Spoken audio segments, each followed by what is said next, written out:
So meron nga tayo ngayong imbak na patatas guys. Kung nakikita niyo marami tayong gulay na binili ni Bossing. Kaya naman naisipan nila na gumawa ng french fries.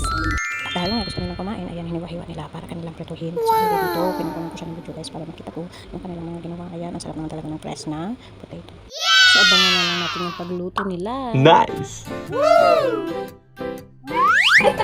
Ayun naman si Ma'am. Ito na talaga ng cooker natin. May design pa. Dito pa lang ay parang natatakam na ako, parang nagugutom na ako, parang ang sarap-sarap na kasi tingnan kasi diba fresh french fries, sariling homemade talaga. Yummy! Hindi nga ako nakapagpigil, pinakman ko na. Pinabawasan ko nga yung asin dahil medyo maalak ko na.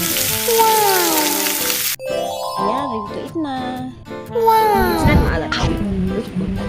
It's good? You like it?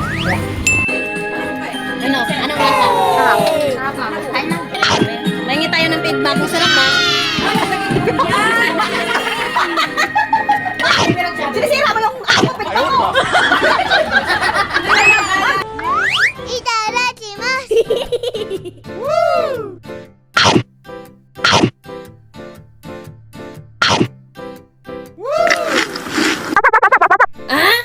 Medyo maalat daw. Yung ano talaga guys, maalat.